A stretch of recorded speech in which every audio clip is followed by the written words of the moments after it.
on one person, they should be able to pick that person up. There's no reason they should get away with that composition. You can Ziggs bomb them, or you can Mega Rocket them. And if that doesn't work, you have Mundo and Shyvana to run him down. I mean, the nightmare composition. The move speed that they get is phenomenal. But you know, we've seen Alliance do it perfectly earlier. They did it with Elise as well. Shook was playing Elise in that first game. They got cocoons, they got early ganks. They kited when they needed to kite. It was needly in the mid lane for Froggen. This time around, it's Orianna. And I think if SK don't hit some CC and don't get the kills in team fights early, I actually feel like Super Hot Crew could kite them long enough to pick the kills up themselves. Hopping onto the map, we are into game 4 here. SK looking to pick up a second game, and SHC looking to take away that LCS spot from SK that they are trying to reclaim as well. 2-1 in the matchup right now as it stands, and we do see a switch up again on the support items buy. Obviously not on an AD support. It's going to be the Spell Thief's Edge again coming in from Migza, but the Doran's stays for Nif, so we'll have to see how that lane plays out. They know where each other are right now, so we don't know where the lanes will be matching up until that happens. Well, that's the first time we've really seen sort of a grouping from SK. In all the other games, they've sort of fanned out more so than we've seen in this particular matchup. And Super Hot Crew with a Wraith Ward, not deep enough to get it in the bushes, but at least enough to keep an eye on Svenskeren and have an idea on where he's moving around the map, and which ganks or which bushes he's moving towards. We see Nif with Annie once again starting Doran Shield. So he definitely likes that Doran Shield build. Probably because with the Annies, you tend to be jumping in there, getting the stuns, looking for kills earlier on. So the extra health, the regen, the armor, it's just going to make you a little more survivable in those situations. Very early ward. I don't know how much that's going to help him. But he knows that Mundo is up top. So at least they have the single lane. That's a lot of information, actually, if you think about it. So they're going to hold out here. Nothing's happening on the blue. They know they're safe. The 2 deep wards are going to give control over the top half of the jungle, so they are safe in the bottom lane to start this one off. And we'll have to see, again, if Svenskeren just is everywhere Impaler is this match. That's the key. Again, every time we've seen 2v2s, it's been Svenskeren that's helped Candy Panda and Nif win their lane. Yeah. And Impaler has not learned or has not adapted to that pressure to actually allow him to counter the ganks. Candy Panda and Nif right now is going to be going head to head. Good poke coming out from Mixer. He's once again gone from that Spell Thief. Likes to get the poke, likes to apply damage, and he's zoning well. But if he gets stunned, that's very scary because there's not a lot of additional HP on Mixer Zyra. Wow, Candy Panda very low right now. Going to be interesting to how they play this. This could be a hard aggression here. Candy Panda very low. The Ignite goes down. The barrier's on. Is it going to be the last tick that hits him? The health potion that he drank as soon as he flashed keeps him alive. I don't know what he was expecting to do there. Barrier bait to what? The minions weren't at the tower yet. He's now going to miss that sort of first wave and a half worth of creeps. Nif's going to do the best he can to CS while still taking poke from Mixer. And Flash and barrier burned for level 1 Candy Panda. That's going to be big. They could be 3 by the time he gets back to lane. They're trying to push into the turret, and they actually are trying to pretty much deny everything they can here, as you would when you push an ADC out of lane. Now, the same thing happened in the previous game. At levels 1, 2, and 3, Haydel and Mixer had Candy Panda and Nif's number. They just seemed to outplay them in the previous matchup with that never Thresh hit that Caitlyn. effect, though. Yeah, this is the strongest lead that we've had. They've forced Candy Panda back. He's missed a wave and a half worth of creeps. He's burned his summoners. Yeah. But they need to convert it to kills. Yes, lane presence is great. It allows you to CS, but Candy Panda still kept up in CS, even with all that pressure in the previous game. So we'll have to see if Mixer and Haydel can actually convert it to kills on the board. Yeah, the safe play of the bottom lane kind of rolls into effect now. So even the gank coming in from Impaler may be a little bit harder now that they're going to play super duper safe. Already pushing one wave there, going back. Candy Panda wants to get some items under his belt. I think he may still be down a level. No, he will be by the time he gets back to lane. But he's got the second Doran, so they could still do pretty well. Mimer and Freddy kind of meeting face to face up top, and already Mimer getting some aggression in. Yeah, Mimer's got a pretty strong advantage in the early stages, and I think Renekton should be able to control a Mundo, you know, in the first opening couple of levels. Once Mundo gets his level 6, once he starts to get some items under his belt, probably level 8, 9 upwards, that's when he should be able to start dealing with Renekton. I'm not sure if there's kill potential between the two, though, because simply put, they're both super beefy. And she's, as we were saying, Impaler and Svenskeren. Always next to each other. They're like, maybe they're brothers and they don't know it. They think exactly the same. They even going to ward the same bush in that particular instance.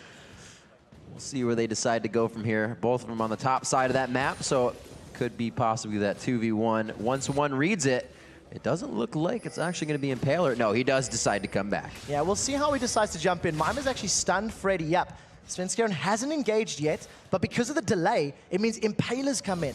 Impaler's red buff should be wearing off fairly soon, and this does look like the engage. Mimer played this fantastically, keeping himself out in the open, and they're like, wait a minute, he's way too careful here. Whoa, Svenskeren getting locked up quite hard. The cocoon, and then the stun coming from Mimer. Can they finish the kill, though? The auto attack hit Freddy. Wow, the health potion drank just in time. Impaler switched to human form, and I'm 100% certain the auto attack caught Freddy instead of Svenskeren. So that red buff, just as it was wearing out, means SK get away.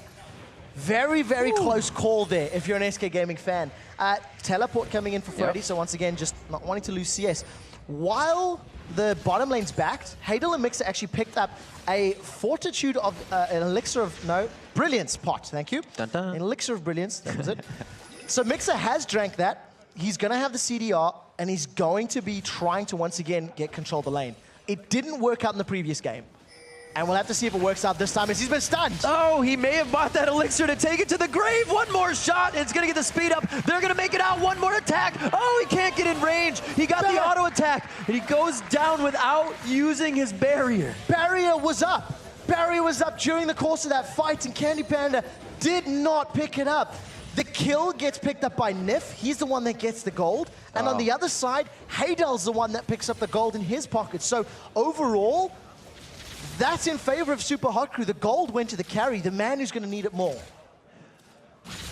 Strong plays coming out of that bottom lane. I was going to say, how long can these guys go for fights and have the cookie crumble where somebody gets away with 10 HP? It wasn't very long, quick shot. It was only another fight in the bottom lane. Hadel and Migza finally capitalized on the aggression they've had for 2 straight games. And that was also the first time we've seen an Annie stun in lane used offensively in a 2v2. Previously, we had to wait for the ganks of Svenskeren before those stuns came in to secure kills. But this time around, Candy Panda and Nif saying, look, Zyra is squishy enough for us to go in. And right now, Mixer just chunked, 40% of Candy Panda's hit points thanks to that elixir. It is helping, but again, it needs to earn its investment back. Yeah, he's rocking 60 ability power. That's pretty good. The bomb did not land, and Svenskeren grabs blue thanks to burnout. I was looking at this inventory. That's a misplay. That's a little bit. Jez is not landing the bouncing bomb, and just unfortunate. And we'll have to see how it affects, because Moops should be able to secure his blue buff very, very soon. Coming up onto 8 minutes. We could see that siege power, or siege stopping power, you should say, coming in from Jez's in mid. He's not having too much trouble, but Moops is being sure to keep that lane push, so he can't exactly get to either side of the lane to throw that bomb. It just feels like right now SHC are in the advantageous position. Svenskeren almost bites off more than he can chew. And we do see a fight in top lane. This looks like deja vu. Back and forth, Freddy and Mimer about to go at it again, but they decide to back off when they put on each other's ultimates for good measure. Yeah, Ignite was burned by Mimer though, so at least that threat is now mitigated or reduced. And Freddy, of course, will have sadism up before that Ignite is available once more. And numbers are even across the board for the most part in CS, with the exception of Candy Panda, thanks to that level 1. Thanks to him losing that wave and a half, 2 waves very early on. He's 15 CS down, and Mixer again, super, super strong in these early phases, but it hasn't translated to extreme control just yet. Although 20 CS lead, that is a noticeable advantage. Quite strong on the turret in that bottom lane. They really haven't done anything the other side. I don't even think Candy Panda and Nif have been on the other side of the river in this lane. No, it's too risky. They're too far behind right now. It's double Dorans and a longsword versus Ruby Crystal Sheen Dorans, and the Brilliance part has just worn off there from Mixer, so his ability power is going to be down. Looking at that mid lane for a moment, it's just a farm fest once again. The kill potential between Ziggs and Orianna is somebody has to make a misplay. Somebody has to get chunked there, but very low, and it's just being a farm fest, which they're keeping even with one another. Oh, we're going to see what happens here. The True Shot Barrage crosses both. You got to remember, it was the Sheen that was purchased first. That does big damage if you're an Ezreal. That feel-good Q coming out in the double. And it looks like Haydale's going to be forced to back off. Ooh, Jez is getting found out as well. So all of SK really being pushed back at the point. Jesus was trying to move down to get in range for the Mega Inferno Bomb. And I think if Candy Panda had delayed his ultimate by a second more, the execute ability may have helped out pick up the kill on Mixer, but a great turnaround. Mixer and Haydale were able to respond. Ignite as well as Barrier are still available. And also that time around, Candy Panda held onto his Barrier, but didn't need it. Mimer still at the turret in the top lane. I don't know when anybody from SK has been against a turret of SHC right now. Like you said, they stopped Ziggs because Moobs has had it pressed to the turret. They tried for the bomb here. Again, it's not going to be used in a fight. It was tried for blue last time. They are missing things, like I said, by the cookie crumbling, and that's going to start playing on mentality. Definitely. And if Super Hot Crew can continue to take those little advantages and do them over and over again, those little advantages eventually become very, very big. Svenskeren is just farming. He's 20 CS ahead of Impaler, but he hasn't had the same presence as Evelyn as he finds Mimer. A quick slice and dice. They will go for the follow. Dominus is on. He could go down here, but they choose to back off. There really isn't that much armor coming out yet from anyone. Now they decide not to go for the dive, and I think that Svenskeren's early game presence is significantly less on Siobhan. He's playing her very much as a farm jungler. He's trying to just build up items first, and then will most likely decide to camp the duo lane if he wants to try save Candy Panda, because as it stands, Candy Panda still is struggling to catch up as far as the CS is concerned. Fiend's Unholy Grail just purchased in the hands of Jez's 1,600 gold right now, sits on Moobs. So he is waiting to go back, and he's had control of that lane, so we'll have to see what he decides. Goes for the same thing, and then some power. These guys have been building glass cannons, so I wouldn't be surprised. The one thing about the two glass cannons, though, Jez has way more range with Ziggs. Absolutely. So in that previous fight, Jez was actually trying to move towards the river for what I can assume would have been an ultimate on the tower. And that's something Orianna can't do. They've caught Mixer. Oh, the flash and engage in. It's going to be Mixer going down, and it may be able to finish off another one. Haydale stays safe. Great play there. Even though Svenskeren, moved in to try help out, he wasn't even needed. Candy Panda and Nif had way too much pain from Mixer's Thresh in the last game, and they're paying it back in kind right now. Because basically, every time Tivus is up, they seem to just be diving onto that Zyra. It's working out, but unfortunately, it's Nif that's actually getting the kill credit and picking up those kills. Svenskeren actually making his way into the jungle on the back. So, oh, he's going in onto Haydale. Haydale needs the support here of Impaler, and once they see him, he's able to keep it safe. That's very low HP coming in onto Svenskeren, but they don't want any of it. Not enough armor there from Svenskeren. A little bit optimistic. They did, however, get the flash from Haydale, so that is a win in the sense that if he can repeat the gank in the next 3 or 4 minutes before the flash is up, it's going to be an advantageous position. There's one arcane shift. You can anticipate for it, follow it up with Dragon's Descent, and you should be able to shut Haydale down. Not too much of a gold lead to really give anybody an advantage here. It's all been the movement. A lot of action by Haydale and Migza in the bottom lane, but we see once they hit that 6, that kill potential went up. Candy Panda and Nif coming up with a kill of their own. Yeah, Svenskeren was there, but that was the flash. Tibbers coming in to solidify that kill. Migza is going to be taking some good damage here. Just to get away, or not. A good grasping. They stopped. A good grasping. Yeah, that was true. The zoning potential of that meant that Nif couldn't get in range to stun. Candy Panda was just a little bit outranged, but Candy is still very far behind in terms of items. He's got a Vamp Scepter secured, and he's fighting against a Phage and a Sheen. So he really is still playing from behind. The 20 CS is, of course, a testament to that. Now, top lane, we haven't looked at it all. Yeah. Because the They're going to go back to fighting again. The noodle fighting is not the most exciting. Wait, I'm predicting a fight. But we've got a difference in items here. You've got Sunfire Cape, because, of course, Renekton deals physical damage against the Spirit Visage. Right. Because, of course, Freddy's wants to do Mundo deals magic damage. And we'll have to see, who can swing the noodle harder, because it's not the most exciting of battles, as you see Sadism goes down. Not really, but they have kept it at the same position. Being this close, Freddy's going to have to walk off into the jungle before he teleports. It's going to take a little bit longer, as this turret may go down in the bottom lane, for him to engage, because you can stun him up with that Renekton. No flash, but they've got Mixer. Oh, they just go right aggro. They walk out from the range of the turret, and it's just actually what they needed, and they leave Svenskeren to take some Polaroids. 3-0 right now on Nif. He should probably start investing some of that money maybe into some AP. As you can see, Impaler, he wants to look to catch Freddy. He's got the cocoon. Oh, they go on to him once again. Freddy trying to throw down the ultimate. A great flash over the wall, but it's the repel and the flash coming from Mimer. They are going to be able to solidify that kill, and a very nice job coming in on the top lane. Yeah. Instant response there from Mimer. Yep. He flashed over the wall, very good repel. So Impaler managed to jump over the wall without even needing to blow that flash. So very, very well played by him. We do have a momentary pause here. And a couple of the players do have the headsets off, so I think we're just going to be a little careful with what we're talking about. But a tense game. I mean, this is either the LCS spot secured for Super Hot Crew, or one more shot for both of these teams if SK. The thing that I think should have happened, and I may be wrong, is when you buy that Sheen, you want to get kills. And they didn't capitalize anything off of it. It's just a lot of damage to push them out of lane, and they got 6, and they're just completely turning it around. Yeah, I have to feel that levels 1 to 4, Hadel and Mix are stronger than Candy Panda and Nif. Right. Yeah, and I feel that through all the games. And of course, that's also a testament because of the investment. It was Elixir of Fortitude in the last game. It's the Elixir of Brilliance this time around. You know, so the itemization is going to allow you to have that stronger presence.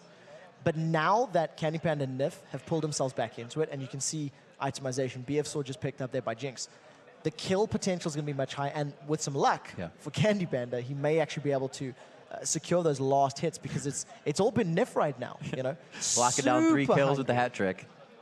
Doesn't help too much. A lot of it has just been from Tibber's AoE as well. I think the last 2. So you know, it's good play.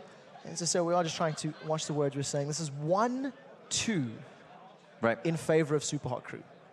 Which I don't think a lot of people thought. You look at LOLesports.com, the voting was 70% in favor of SK coming into this matchup, which is very heavily voted. One, because SK has been around forever. They have a huge following, and people are going to stay behind them. And they still have some of the veterans on the team that make it happen. Absolutely have seen that already. And it's Candy Panda and Nif who I felt were the keys to SK's victory. You know, when I watched them at DreamHack, they dropped the game to KMT. And the reason we've seen Vayne banned in every single one of the games right now is because when they dropped the game to KMT, Candy Panda came back in, played Vayne, and tore KMT apart. I mean, he just went rampage. I think, if memory serves, his final score at the end of the game was something like 10-0-7 or 10-0-11, something like that. And they don't want to run the risk. You can't afford to give somebody a champion that has... that they have the ability to affect the game that much. When you are on the... You saw kind of what Forgiven did yesterday. He was being mauled by Mundos and Evelyns, just kiting the fight. They were melee range, and he's like, fine, because I'm 10-0. When you're on a feel-good champion, everything just kind of falls into place sometimes. Yeah, that's the truth. The moment you have that luxury of playing something that you've done hundreds of times in solo queue, and that, you know, you almost lose the pressure mentality, because it's like, hey, this is my second me. They say it takes about 2 weeks to be able to play something at this level, right? You practice it and practice it. 2 weeks. I've been playing for 3 years. No, but those champions, they've played forever. That there's the extension of their arm. It's always going to be different. Yeah. You know, and the thing is as well, you don't learn the nuances of a champion. Right. You know, everyone knows the theory.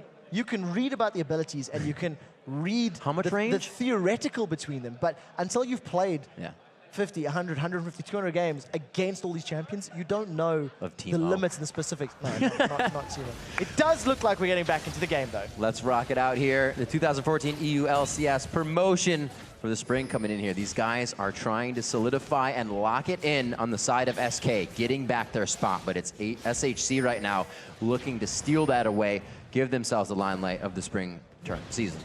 Dragon is spawning in 1 minute. There are a couple of pink wards up and down the river in favor of SK Gaming. If a fight were to break out, it would be at the cost of Dragon. And I think both teams need to be a little bit careful about this. At the moment, SK's got superior vision. And we'll see if they want to capitalize on that by actually challenging for it or trying to secure it themselves, because the previous one went to SHC, if you recall correctly. The Mega Inferno Bomb was not able to steal it. A little poke damage coming in, allowing them, Mooper's like, hey, there's some wards on this bottom side. And actually all the wards for Jez's have been put in middle. Bottom turret very low here as we see. It looks like they're going to say that Oriana's backing, so they may try to do something here. Yeah, and I just realized that I'm colorblind. The vision is actually in favor of SHC because they're on the blue side. Oh, fair enough. You see, I was looking there. What gave it away was the fact that there was red pings on the Dragon Pit. As you can see right now, the fact that you've got Svenskeren in the area, teleport is up and available by Freddy. Wow. And they've got a little bit of vision. Flash Tibbers is a very real possibility because Nif has done it plenty of times already. Super Hot Crew have started the Dragon off. This could become a 5v5, but teleport needs to be used. Keep an eye for that ability. Oh, the Flash Timbers goes all the way back to the line, and it's going to be able to take down Migza. He falls very fast. Haydale is limping away, but he goes down too. The double kill coming in. The Mega Death Rocket from Candy Panda going to finish one off as well, and they take these guys down. I was just about to say SHC was perfectly positioned. Oriana went back. They brought Mimer in, but SK knew what was going on. Brilliant play from SK Gaming. The Tibbers, as well as Mega Inferno Bomb, just melted Super Hot Crew. And by the time the teleport had come in from Freddy, Super Hot Crew were on the retreat. They were backing away. Even the Stranglethorns wasn't enough to actually stop them from running them down. So a very, very good play. 2 of those kills going over to Candy Panda. They get the Dragon, they get the Tower. And they must be sitting on a massive chunk of gold right now, because that is a very big swing of power in favor of SK Gaming. Good scores around the board for them as well. Really, it's Freddy not picking up the kills. 4 assists coming in for Jez's. He's always been coming into the fight late. Moops is just keeping him on his heels in the mid lane, and we'll see if they can break that. We'll see if they can soon get together as a team and use all this AoE they bring to the table. Now, I feel like Impaler is struggling a little bit on Elise this game. He's down 30 CS. Yes, he does have a kill to his name, but we haven't seen any form of gank from him. And to be very fair, he struggled. Impaler may be in trouble. They've bumped into Nif. No stun, though. They know that he's right on the backside. Oh, they hit off moves. So he's going to be forced back down in the same spot. Right over the wall. Svenskeren comes in as a shockwave, almost takes down Nif. They get out with a sliver of health. It's always a sliver of health. Impaler falls as well. Another double kill consecutively coming in for Svenskeren. SK Gaming, they don't chase the red mist and decide to turn back to the tower. This cost them in game 1, but this time around, I don't think anybody from Super Hot Crew can challenge him. Another 2 kills, this time being picked up by Svenskeren. He's already got that Giant's Belt, and he's going to start getting even more tanky. And this is what we were afraid of. This is what the threat or the potential was. We are going to see Svenskeren butting heads with Mimer. Renekton versus Shyvana, and it does look like Svenskeren's just going to back away.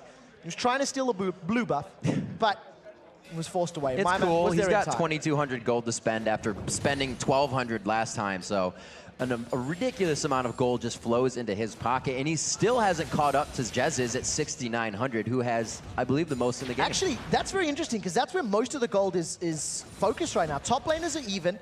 Mid lane is basically even. There's 900 gold difference between AD carries and 1,000 gold difference between supports, but it's actually the jungler and the supports that's got most of the gold. And when you're 305 and 402, that's obviously why, right? But we now have to see how this impacts the game. As long as Nif can keep comboing his Tibbers damage with Mega Inferno Bomb, it's going to allow the bruisers of SK to help finish off the kills. And Jez is just saying, nope. Not today, buddy.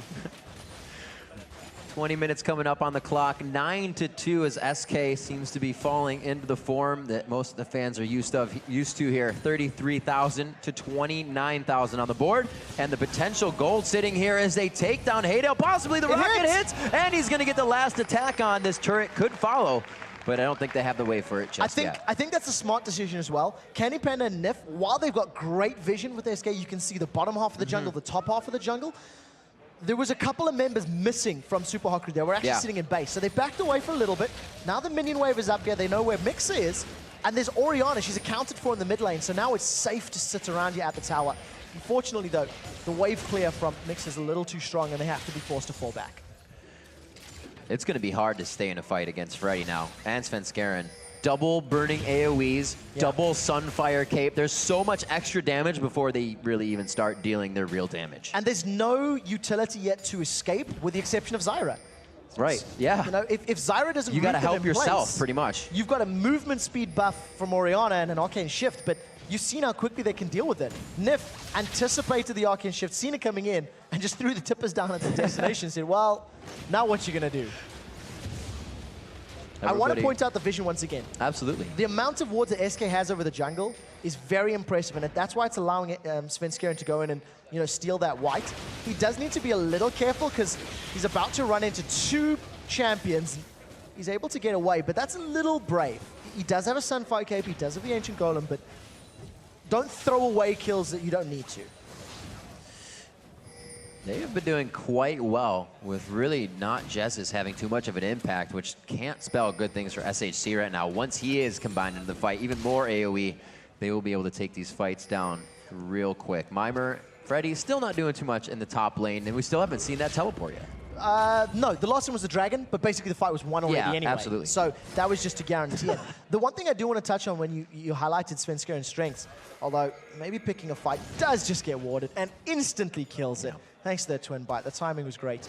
I actually think this is probably the strongest farming jungle game that we've seen all weekend. I feel like at 22 minutes on to have 130 CS, cheeky Impaler smites that one. He's got a 50 CS advantage. He's got 4 kills, 2 assists. Yeah. He's doing very, very well in securing the last hits. And talking about last hits, Candy Panda was so far behind. He's now caught up and actually overtaken Hadel. It was just a matter of time when they hit 6 in that Annie-Jinx lane. They've been working it quite well, and still, now this time it's being used. They're not as weak as they were when they were trying to Sivert split push, and this is working way better with Jinx. Yeah, completely agree. And every flaw that we talked about, we highlighted the decision-making. Jat even said he doesn't feel that winning for SK is necessarily won by picks and bans. It is a factor, of course, but it's the decision-making. It's the how you play the game, how you respond. As it stands right now, Dragon has respawned. SK have timing for it. Teleport is available for Freddy, but this time, Super Hot Crew maybe a little bit of a better engaged potential. Candy Panda soloing it a little down, though. Candy Panda almost getting the Dragon. It will be taken down by Svenskeren, and he goes into the fight for his team, locking it up in the middle. Will there be a teleport in? Wow. No, he's already there, and a huge knockup coming in. They will be able to get themselves into this fight even more. Svenskeren gets a kill for himself, but they walk out limping, but not before they pick up more. Jez's finally puts himself on the board, but it is going to be a retribution kill, only one for the team. Going in onto Nif. The Mega Inferno Bomb just melted Mix's HP. Candy Panda's even going to catch Impaler. No. Eventually. Eventually. It was close. He had a really good cocoon lock up there, just throwing it through the bush, and it was blind. So right now, Jez's and Svenskeren, they're chasing down the tower. Run out of minions to stick with. Impaler's still trying to escape. Wolves were not aggroed, so Impaler may actually get away. Oh, that's so sneaky. Yep, Candy Panda hasn't found him. Impaler should be able to make it out right now. And 3 for 1 plus Dragon. Another decisive team fight from SK. Teleport was used by Freddy, so he did join the party and start getting involved. And there's actually a great replay of it. The Mega Inferno Bomb's really what you want to focus on. The timing and spacing there from Jez's was fantastic. Mixer went to 20% HP. And very importantly, the shockwave coming out of Orianna only caught Nif. It didn't hit anybody else. Nif does take a command attack for his trouble as well. It just comes down to the fact that the moment SK engaged, SHC were running back, grouped up, and all got hit. That pop-up as well, I didn't get to say fully, but it missed. Yeah. They were all already past it, like you said, just running through. 25 minutes on the clock. We'll see if they can get it again. It's hard to fight on your heels, though. They got the team to do it. They have to keep it bay, and I think it's going to have to be under a turret now. Now, I can't remember the timings in game 2, but this is on a 8,000 gold lead at 25 minutes. I think this is the biggest lead we've had this early in the game. And SK seem to be accelerating. It was a slow start, patient start. It's now growing. Impaler is about to find Svenskeren, and they're trading damage off Cocoon. Svenskeren not even worried about the situation right now, and you can see he is completely flexing his muscles, standing still, knowing somebody else was coming up. Mix on the other side gets caught, but will Svenskeren initiate onto that because his team is being torn apart on the back line. Nif is going to go down. No, he dodges it out. It actually hits Mime. Nif's alive. Gets some help there. Very nice job. Impaler goes down. The Death Rocket just finding the right through the needle, not hitting anybody. Double kill coming in for Jinx. It looks like they are going to continue this fight. He gets it, actually walking on the last mine. Unfortunate for Haydel. It's going to be the Baron coming in for SK. Ace only losing Freddy 122 during the engagement is a great fight, and that actually started pretty poorly for SK. Yeah. You know, they started the fight, got jumped on, almost lost Nif.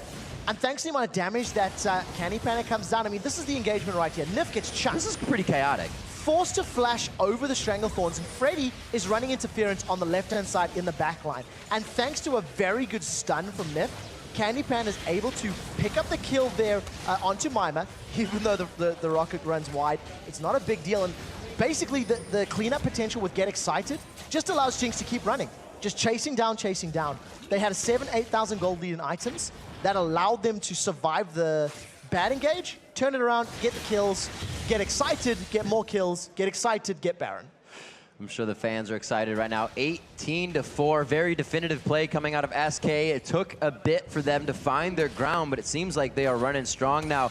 The game not yet being over, but it is looking grim here, and it looks like SK is going to keep themselves in for another match if they keep this up. Yeah, I completely agree with that. I think SK have a strong enough lead that it's now their game to lose. Yeah, right? absolutely. They have to find a way to mess it up, and I think if they push towers like they did in Game 3, using Baron buff, using the siege potential and their kill potential, that they can make themselves in a good position. Mixer, not sure you really want to be picking a fight there with Svenskeren and Nif. A lot of damage as Jez does get caught up by Hadel. The Mega Inferno Bomb's available. We may see if he throws it down, decides against it. Doesn't want to waste the cooldown without a guarantee of it being a kill. But look at the rest of SK. They're coming in from behind. This would be a perfect time for SK to fight.